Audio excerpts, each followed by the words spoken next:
Rajapeth police ठाण्याच्या हद्दीमध्ये काल 8:30-9 च्या सुमारास रात्र देवांशू फरकाडे या तरुणाचा खून करून मृत्यू झाला। या मृत्यूमध्ये देवांशू फरकाडे याला एक दुसऱ्या राज आठवले याच्याशी संबंधित एक मुलगा तो इंस्टाग्राम वरून चिडवत होता। या प्रकरणावरून देवांशू फरकाडे हा जो आहे तो त्याच्या घरी गेला होता की असं चिडवू नको, त्यावरून त्यांचा वाद सुरू झाला होता।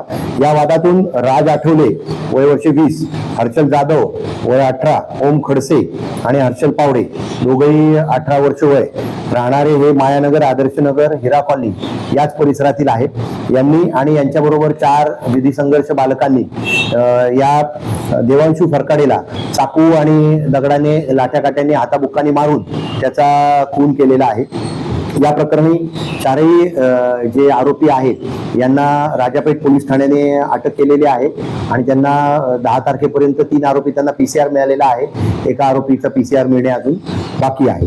त्याचबरोबर या प्रकरणी इतर ज्युएनाईल जे आहेत त्यांच्यावर योग्य ती ज्युएनाईल जस्टिस बोर्डच्या नियमाप्रमाणे कारवाई करण्यात येत आहे। आणि सदर ठिकाणी जे काही आढळून आलेले आहेत गुन्ह्यात वापरलेली हत्यारं, चाकू इत्यादी ते राजापेठ पोलीस ठाण्याच्या अधिकाऱ्यांनी जप्त केलेले आहेत। या प्रकरणी आमचे सहाय्यक पोलीस आयुक्त जयदत्त भवर, पोलीस निरीक्षक कुलट, त्याचबरोबर PSI हिवरे, रवी लिखितकर, मनीष करपे आणि सर्व DBचे पथक आणि त्यांची टीम यांनी या सर्वांनी माननीय पोलीस आयुक्त सरांच्या मार्गदर्शनाने या गुन्ह्याचा तपास करून 24 तासाच्या आतमध्ये हा गुन्हा उघडकीस आणलेला आहे आणि सर्व संबंधितांना कायदेशीर प्रक्रियेने ताब्यात घेऊन पुढील तपास राजापेठ पोलीस ठाण्याचे अधिकारी करत आहेत।